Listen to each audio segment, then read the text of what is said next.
In this second part of the video, we're going to concentrate on the 1994 all-male production of As You Like It from the company Cheek by Jowl. And the production of the play brings together the text with the imagination of the director, designer and cast. And no production is definitive, each will have strengths and weaknesses, each will interpret the play differently. Casting men to play all the parts was a valuable experiment which focuses on the sexual and gender exploration of the play. It extends the moments of challenge and underlines declared meaning. And this next section will give you a more detailed look at one particular approach to the play. Here comes your father with his eyes full of anger.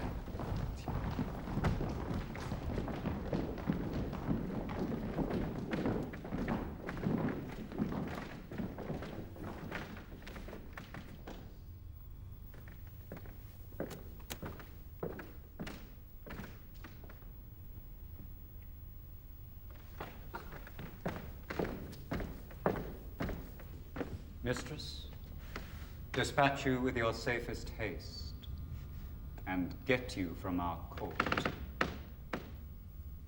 Me, uncle? You, cousin, within these 10 days, if that thou beest found so near our public court as 20 miles, thou diest for it.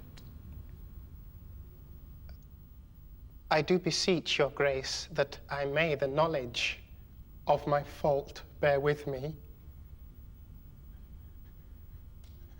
If with myself I hold intelligence, or have acquaintance with mine own desires, if that I do not dream, or be not frantic, as I do trust I am not, then, dear uncle, never so much as in a thought unborn did I offend your highness. Thus do all traitors. If their purgation did consist in words, they are as innocent as grace itself. Let it suffice thee that I trust thee not. Yet your mistrust cannot make me a traitor. Tell me whereon the likelihoods depends. Thou art thy father's daughter. There's enough. So was I when your highness took his dukedom.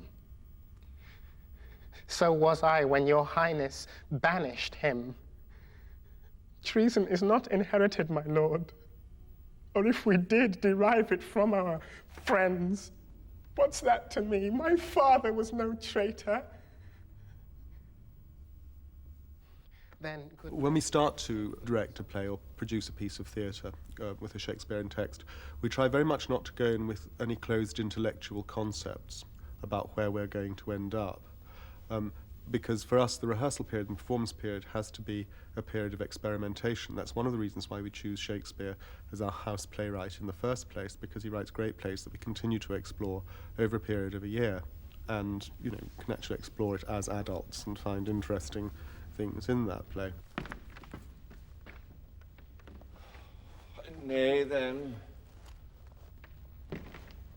God bind you, and you talk in blank verse. farewell, Monsieur Traveller. Look you lisp and wear strange suits. Disable all the benefits of your own country. Be out of love with your nativity, and almost chide God for making you that countenance you are. Or I will scarce think you have swam in a gondola.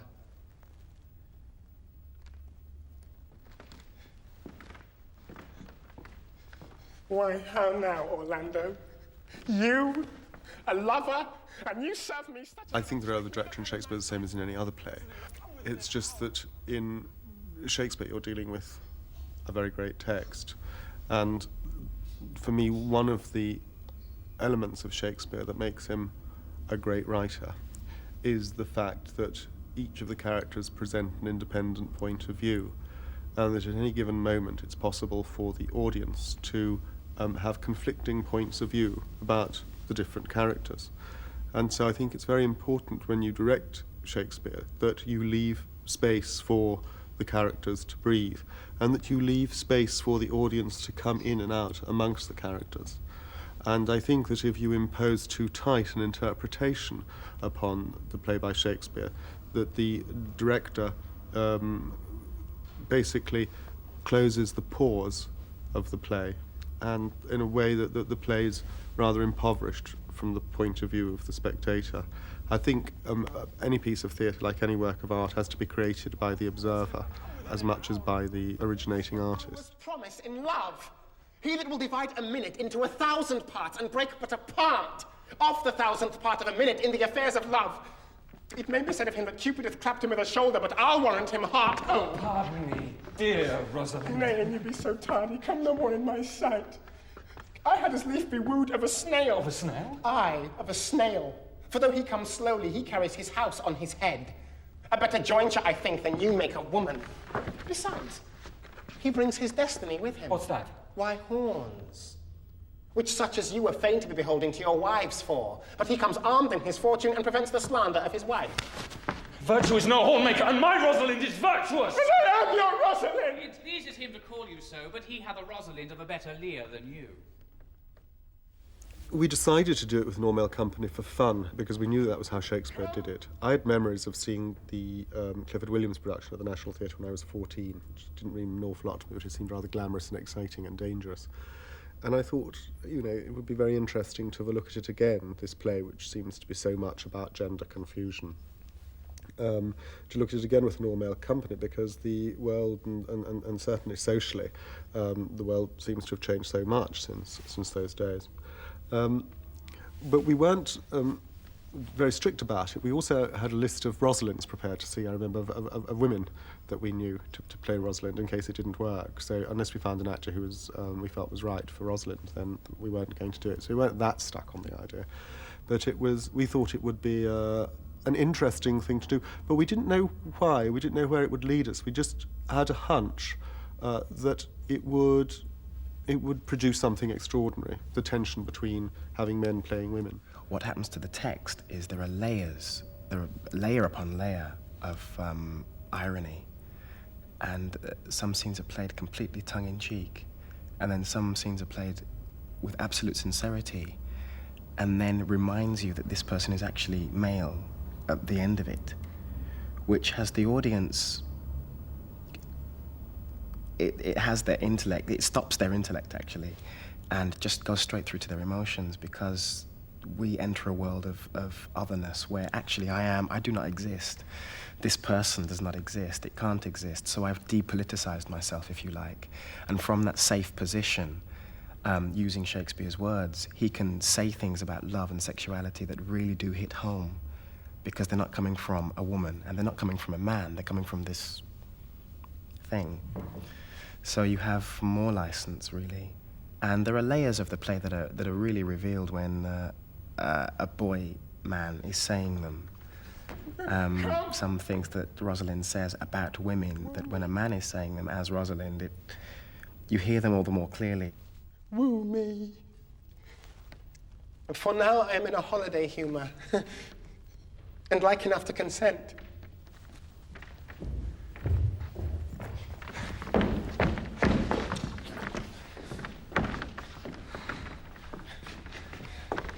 What would you say to me now, and I were your very, very Rosalind?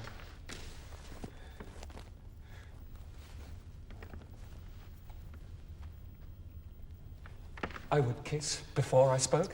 Nay, you better speak first. And when you were gravelled for lack of matter, you might take occasion to kiss. Very good orators, when they are out, they will spit, and for lovers, lacking, God warn us, matter, well, the cleanliest shift is to kiss. Well, how if the kiss be denied? Well, then she puts you to entreaty, and there begins new matter. Who could be out? Whether or not a director has a strong vision before the start of a play, during the rehearsal period, he or she has to make choices and discover how scenes should be interpreted. This often comes from a very personal response to the text.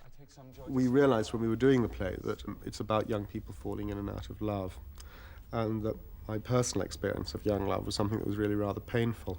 And I discovered some diaries recently that reminded me of that phrase of Joyce's, when he said that being in love as a teenager was like, he describes in one of the short stories in Dublin as the woman playing on his body like, she played on his body like it was the strings of a harp. and that idea of being the slave of your feelings. And that young love, really, we sentimentalise it as older people and see those young, idyllic young couples walking around hand in hand. But actually, it really hurts young love. It's quite vicious, and there's an inner violence about it. Well, in her person, I say I will not have you. Then, in mine own person, I die. I kind of went into the rehearsal period kind of flinging that down as a gauntlet to the company, saying, I'd like to investigate particularly. It is going to be a period of experiment, but one of the criteria for experimenting is going to be this idea that there is something rather violent at the heart of the play. The poor world is almost 6,000 years old. And in all this time, there was not any man died in his own person, videlicet, in a love cause. Troilus had his brains dashed out with the Grecian club. Yet he did what he could to die before. And he is one of the patterns of love. And Leander, he would have lived many a fair year, though Hero had turned none, if it had not been for a hot midsummer night. For, good youth, he went but forth to wash him in the Hellespont, and being taken with the cramp was drowned. And the foolish chroniclers of that age said it was Hero of Sestos. These are all lies. Men have died from time to time, and worms have eaten them, but not for life. I would not have my right, Rosalind of this mind, for I protest. Her frown might kill me. By this hand, it will not kill a fly.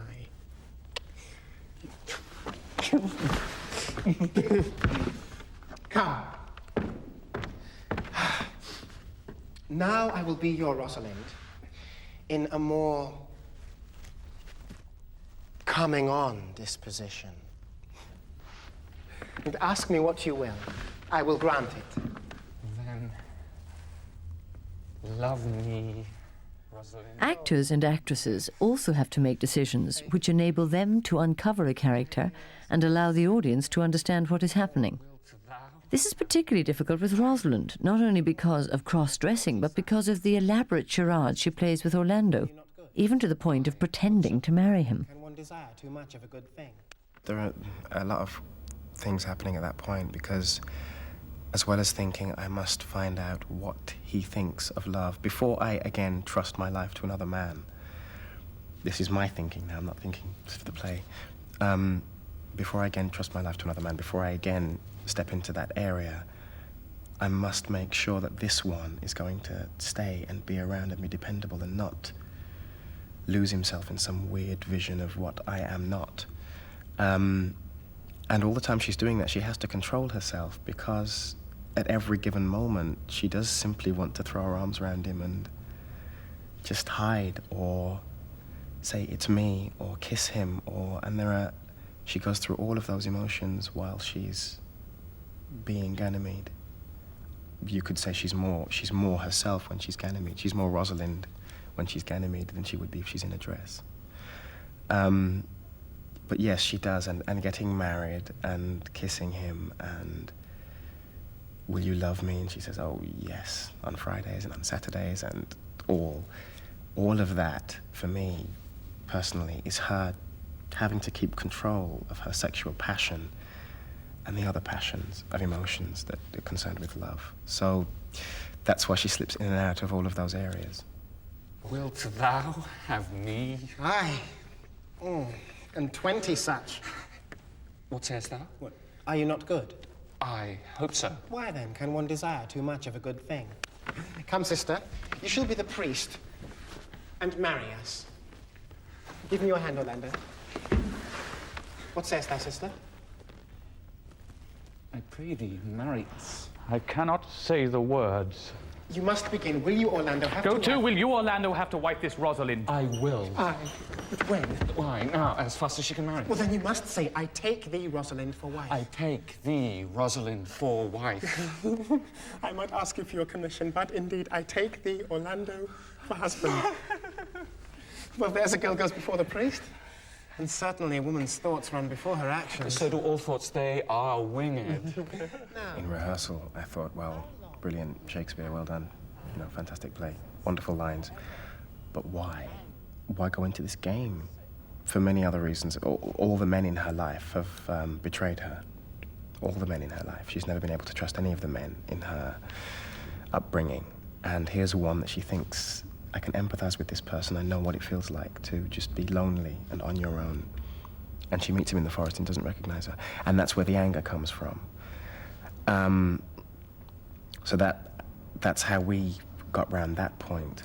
I do think there needs to be something, because then it doesn't matter. If she just sort of pretends to be this person, there's no reason for it. And what it does show is that Orlando is actually in love with an idea of Rosalind rather than Rosalind herself. He's in love with the idea of this princess in an ivory tower who is quite sort of meek and, shy. And that's what he's in love with, and he's writing all these poems about her and putting them on trees. It's not the most grown-up love you could imagine, really. And she sees that at the moment that he doesn't recognize her. She sees all of that and realizes there's so much work to do. Now, tell me, how long you would have her after you had possessed her? Forever. And a day. Say a day without the ever. No, Orlando. Men are April when they woo, December when they wed, and maids are May when they are maids, but the sky changes when they are wives. I will be more jealous of thee than a Barbary cock pigeon over his hen. More clamorous than a parrot against rain, more newfangled than an ape, more giddy in my desires than a monkey. I will weep for nothing, like Diana in the fountain, and I will do that when thou art disposed to be merry, and I will laugh like a hyena, and that when thou art inclined to sleep. But will my Rosalind do so? By my life, she will do as I do. Oh, but she is wise. Or else she could not have the wit to do this. The wiser, the waywarder. Make the doors upon a woman's wit. 'Twill out at the casement. Shut that, 'twill out at the keyhole. Stop that, 'twill fly with the smoke out the chimney. A man that had a wife with such a wit, he might say, wit with a will. Nay, you may keep that check for it till you met your wife's wit, going to your neighbour's bed. And what wit could wit have to excuse that? Marry, to say that she came to seek you there. You shall never take her without her answer, unless you take her without her tongue. Oh, that woman that cannot make her fault her husband's, let her never nurse her child herself, for she will breed it like a fool. Oh! For these 2 hours, Rosalind, I must leave thee. Alas, dear love, I cannot lack thee 2 hours. Oh, I must attend the Duke at dinner. By 2 o'clock, I will be with thee again. Aye, go your ways, go your ways. I knew what you would prove. My friends told me as much, and I thought no less. 'Twas that flattering tongue of yours won me, but 'tis but one cast away, and so come death.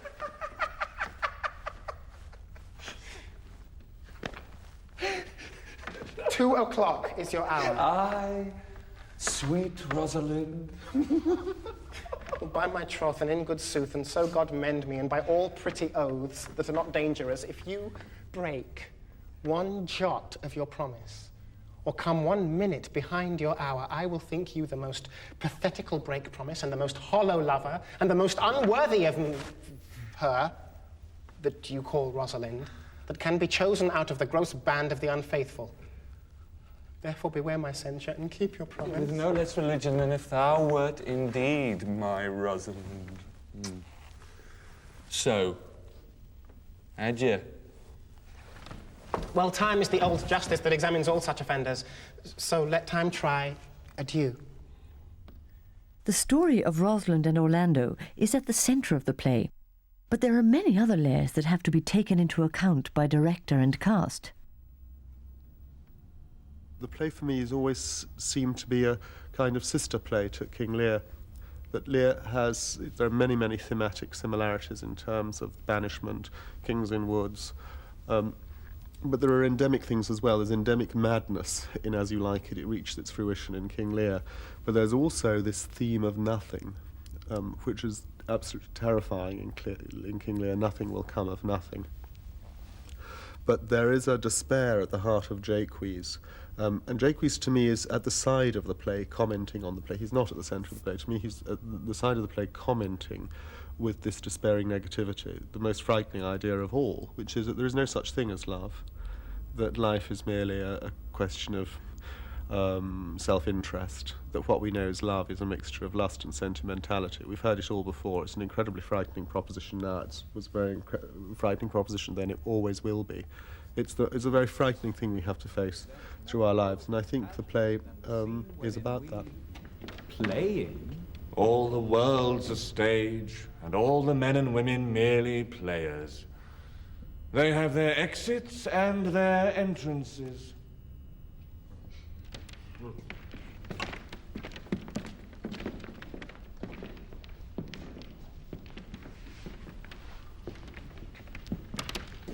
And one man in his time plays many parts, his acts being 7 ages.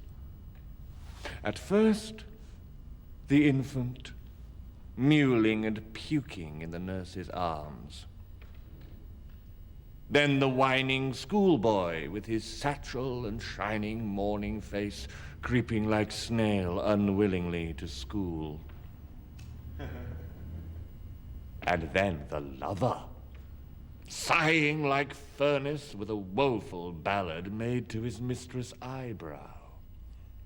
Then a soldier, full of strange oaths and bearded like the pard, jealous in honor, sudden and quick in quarrel, seeking the bubble reputation even in the cannon's mouth.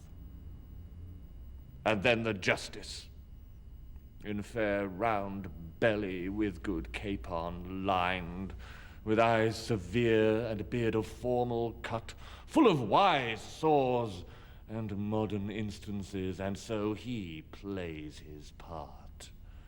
The 6th age shifts into the lean and slippered pantaloon, with spectacles on nose and pouch on side, his youthful hose well saved, a world too wide for his shrunk shank, and his big manly voice turning again towards childish treble, pipes and whistles in his sound. Last scene of all that ends this strange, eventful history is second childishness and mere oblivion.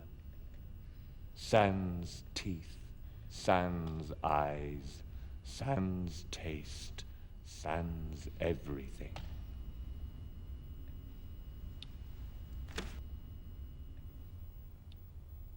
As we saw in Part 1, another revealing relationship in the play is between Celia and Rosalind. Again, actors have to be able to interpret for themselves what is happening in that relationship and how it develops. At the beginning of the play, Celia seems to be much more dominant. Why, cousin... Why, Rosalind, Cupid have mercy, not a word. Not one to throw at a dog. No. Thy words are too precious to be cast away upon curs. Throw some of them at me. In the text, Celia has many more lines and has the power, because Rosalind is simply now the cousin. Celia is the princess. And at the beginning, we see Rosalind again, one of the many times where she's a quiet moment on her own, and she's thinking about just what she's lost, about her father and so on. And I think that Rosalind gains her power in the forest because she has to de-sex herself in order to be able to take active action in her life. So she has to actually, as many of the other characters do, I mean, in Shakespeare's plays, taking off the dress and putting on the breeches enables you to actually say what's on your mind as a woman. And as a woman, putting on the breeches and saying what's on your mind, it's normally sharper, cleverer, and faster than the other men who are on the stage or in that scene. And that's a device he uses a lot. But I think, really, that at court, Rosalind has no power. Throw some of them at me. Come, lame me with reasons. Well, then there were 2 cousins laid up, when the one should be lamed with reasons and the other mad, without any. But is all this for your father? No, some of it is for my child's father. Oh, how full of briars is this working day world! They are but burrs, cousin, thrown upon thee in holiday foolery. If we walk not in the trodden paths, our very petticoats will catch them. I could shake them off my coat. These burrs are in my heart. Hem them away. I would try if I could cry hem and have him. Come, wrestle with thy affections. They take the part of a better wrestler than myself.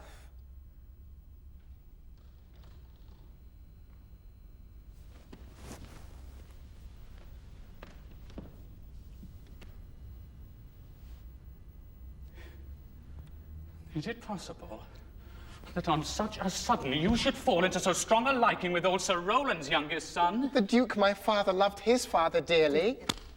Does it therefore ensue that you should love his son dearly? By this kind of chase I should hate him, for my father hated his father dearly. Yet I hate not Orlando. No, Faith, hate him not for my sake. Why should I not? Doth he not deserve well? Let me love him for that. And do you love him? Because I do. Look, here comes your father with his eyes full of anger.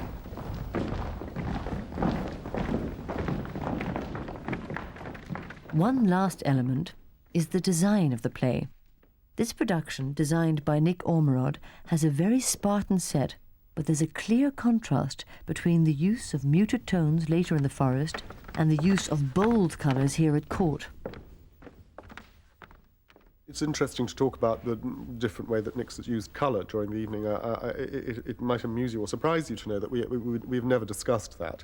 That those, again, are things that arise organically. So a lot of the interpretative ideas of the actors are things that arise organically and have never been the subject of intellectual analysis, because they're things often that have come from the heart and just seem to be right. And if they seem to be right, very often you can destroy them by analysing them. Afterwards, you know, you might indulge in a period of self-congratulation or the reverse, but during the process, if it, very often if it has to be said that very often if it needs to be discussed analytically and intellectually, sometimes, not always, but sometimes it's a sign that you've gone wrong. But as students studying drama, we are expected to analyse plays. So how does the process of producing and directing for the theatre differ from studying at home? Me, Uncle. As far as I can see, a necessary condition of all education is generalization. So, as soon as you start to write a paper, an essay on Shakespeare and tragedy, you're being asked to take specifics and to generalize therefrom in order to make a point, in order to investigate things. And I think that goes through all our levels of education, right until the very end. And it seemed to reach a crescendo for me at university. And what I discovered doing plays was that that actually directing had much more in common with A-levels in a funny way, that you throw yourself on the play and you study an individual play as an individual work of art, and you kind of throw yourself on it. Then, good my liege, mistake me not. In one sense, then, the process of performance is different to that of academic study. But whatever the process, students, like actors and directors, will eventually come to their own interpretation of the play. There will never be one correct view. There will always be many interpretations which will challenge and evolve our understanding of Shakespeare and, more importantly, ourselves. If she be a traitor, why, so am I. We still have slept together, rose at an instant, learned, played, eat together, and wheresoe'er we went, like Juno's swan, still we went coupled and inseparable. She is too subtle for thee, and her smoothness, her very silence and her patience speak to the people, and they pity her. Thou art a fool. She robs thee of thy name, and thou wilt show more bright and seem more virtuous when she is gone. Then open not thy lips. Firm and irrevocable is my doom, which I have passed upon her. She is banished. Pronounce that sentence then on me, my liege. I cannot live out of her company. You're a fool. You, niece, provide yourself. If you outstay the time, upon mine honor and in the greatness of my word, you die.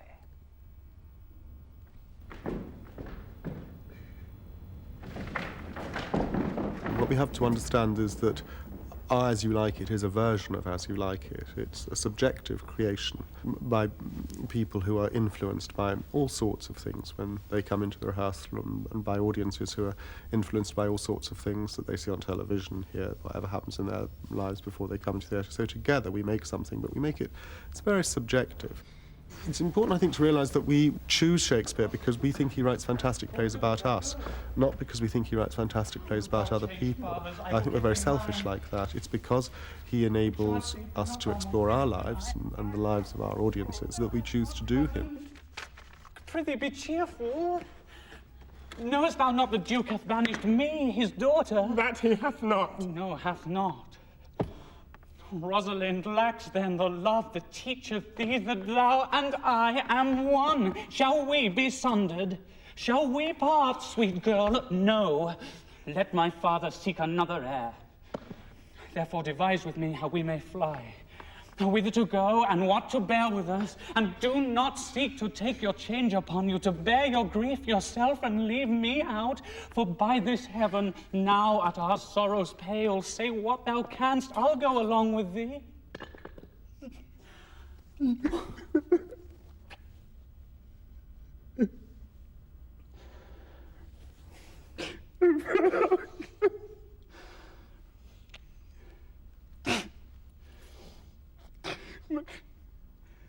Why, whither shall we go? To seek your father in the forest of Arden. Oh, alas, what danger will it be to us, maids as we are, to travel forth so far? Beauty provoketh thieves sooner than gold. I'll put myself in poor and mean attire, and with a kind of umber smirch my face. The like do you, so shall we pass along, and never stir assailants. Were it not better, because that I am more than common tall, that I did suit me all points, like a man? A gallant curtal axe upon my thigh, a boar spear in my hand, and in my heart lie there what hidden woman's fear there will. We'll have a swashing and a marshal outside, as many other mannish cowards have that outface it with their semblances. What shall I call thee when thou art a man? I'll have no worse a name than Jove's own page, therefore look you call me Ganymede. but what will you be called? Oh, something that hath a reference to my state. No longer Celia, but Aliena.